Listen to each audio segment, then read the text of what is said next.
नमस्कार दोस्तों, आप देख रहे हैं UP news live update channel में देश दुनिया की खबरें। हमारी वीडियो कहां से देख रहे हैं कमेंट में जरूर बताइए और चैनल को शेयर और सब्सक्राइब जरूर करें। चलिए बढ़ते हैं पहली खबर की ओर।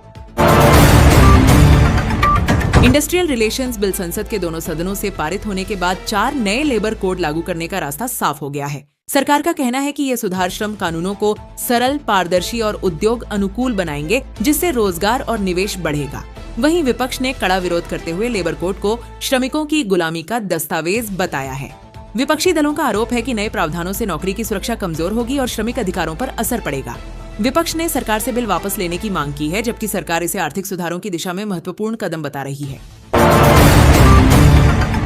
एयर इंडिया की फ्लाइट AI-171 हादसे को लेकर चल रही अटकलों पर aircraft accident investigation bureau AAIB ने स्पष्ट बयान जारी किया है।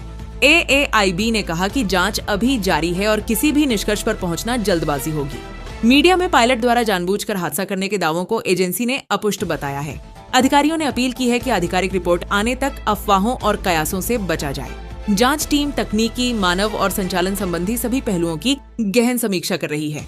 AAIB ने भरोसा दिलाया कि तथ्यों के आधार पर ही अंतिम रिपोर्ट सार्वजनिक की जाएगी। जेरोडे RAT नाम का एक नया और बेहद खतरनाक मैलवेयर एंड्रॉइड और आईफोन यूजर्स के लिए गंभीर खतरा बनकर सामने आया है। साइबर सुरक्षा विशेषज्ञों के अनुसार यह मैलवेयर कुछ ही सेकंड्स में स्मार्टफोन को संक्रमित कर सकता है। एक बार डिवाइस हैक होने के बाद हमलावर फोन की रियल टाइम मॉनिटरिंग कर सकते हैं, जिसमें कॉल, मैसेज, पासवर्ड, कैमरा और माइक्रोफोन तक की निगरानी शामिल हो सकती है। यह मैलवेयर खास तौर पर फिशिंग लिंक, संदिग्ध एप्स या फर्जी अपडेट्स के जरिए फैलता है। यूजर्स को सलाह दी गई है कि वे अनजान लिंक पर क्लिक न करें, केवल आधिकारिक स्रोतों से ऐप डाउनलोड करें और डिवाइस को नियमित रूप से अपडेट रखें। चंदौली के पंडित दीनदयाल उपाध्याय जंक्शन पर GRP और RPF ने बच्चा चोरी करने वाले 4 सदस्यीय गैंग का भंडाफोड़ किया। पुलिस के अनुसार गैंग भीड़भाड़ वाले रेलवे स्टेशनों को निशाना बनाता था और सोती या असावधान माताओं की गोद से बच्चों को चुरा लेता था। जांच में पता चला कि आरोपी लंबे समय से इस तरह की वारदातों में शामिल थे। गिरफ्तारी के दौरान संदिग्धों के पास से महत्वपूर्ण सुराग और सामान बरामद किया गया। पुलिस अब गैंग के अन्य सदस्यों और नेटवर्क की तलाश में जुटी है। इस कार्रवाई से यात्रियों में सुरक्षा को लेकर भरोसा बढ़ा है। यूपी बजट 2026 से 27 के पेश होने के बाद मुख्यमंत्री योगी आदित्यनाथ ने ब्रह्मोस मिसाइल के साथ अपनी तस्वीर साझा कर राज्य के हार्ड पावर विजन का संकेत दिया।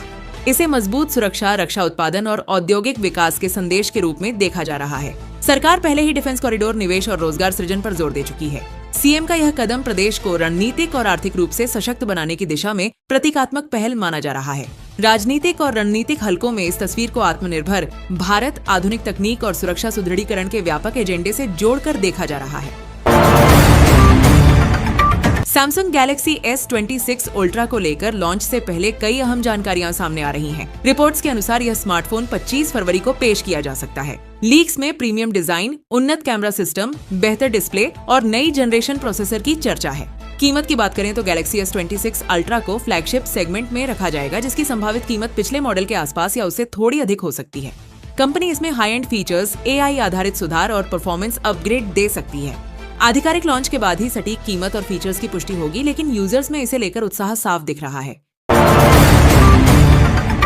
गृह मंत्रालय ने राज्यसभा में जानकारी देते हुए बताया कि 2021 से 2025 के बीच साइबर ठगी के मामलों में रिकॉर्ड बढ़ोतरी दर्ज की गई है। इस अवधि में साइबर अपराधियों द्वारा लोगों से 55,000 करोड़ रुपए से अधिक की ठगी किए जाने की बात सामने आई है।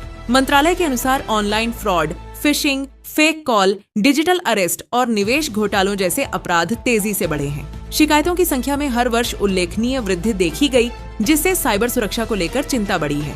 सरकार ने नागरिकों को सतर्क रहने, संदिग्ध लिंक से बचने और आधिकारिक पोर्टल पर तुरंत शिकायत दर्ज करने की सलाह दी है। गोल्ड के बदले कम ब्याज पर लोन देने वाली कंपनी ने शानदार प्रदर्शन किया है। ताजा रिपोर्ट के मुताबिक कंपनी के मुनाफे में करीब 95% की जोरदार बढ़ोतरी दर्ज की गई है। इसके साथ ही ब्याज से होने वाली आय में भी मजबूत उछाल देखने को मिला है, जो बिजनेस ग्रोथ का संकेत माना जा रहा है। बेहतर वित्तीय नतीजों के चलते निवेशकों की नजर अब कंपनी के शेयरों पर टिक गई है। बाजार विश्लेषकों का मानना है कि मजबूत डिमांड, स्थिर एसेट क्वालिटी और बढ़ती लोन बुक ने कंपनी के प्रदर्शन को सहारा दिया है। आने वाले समय में शेयर की चाल पर निवेशकों की खास नजर रहेगी। रामपुर के जिला पंचायत कार्यालय में बुधवार को दिन दहाड़े सनसनीखेज वारदात सामने आई। अधिवक्ता फारूक की गोली मारकर हत्या कर दी गई। प्रारंभिक जानकारी के अनुसार पहले किसी बात को लेकर बहस हुई जो मारपीट तक पहुंच गई। आरोप है कि विवाद के दौरान वकील ने युवक को थप्पड़ मार दिए, जिससे गुस्साए युवक ने गोली चला दी। पूरी घटना सीसीटीवी कैमरे में कैद हो गई, जिसका फुटेज सोशल मीडिया पर तेजी से वायरल हो रहा है। वारदात के बाद इलाके में हड़कंप मच गया। पुलिस ने मामला दर्ज कर जांच शुरू कर दी है और आरोपी की तलाश जारी है।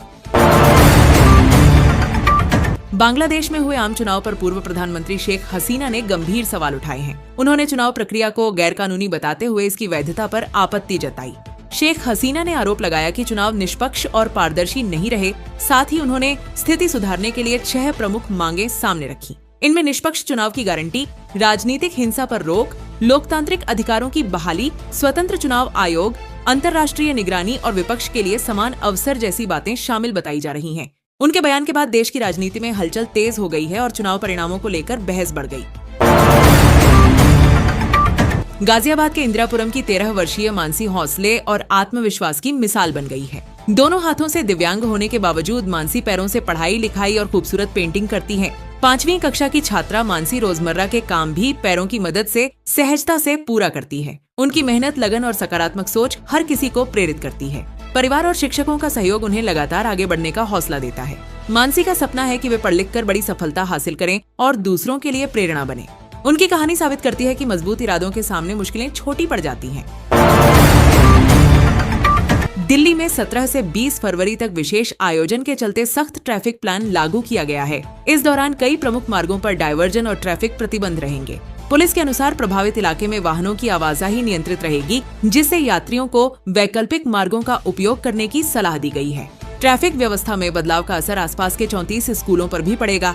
स्कूलों के समय बस रूट और पिकअप/ड्रॉप व्यवस्था में अस्थायी परिवर्तन किए जा सकते हैं। प्रशासन ने लोगों से सहयोग की अपील करते हुए ट्रैफिक अपडेट पर नजर रखने और अनावश्यक यात्रा से बचने की सलाह दी है। इससे जाम और असुविधा कम करने में मदद।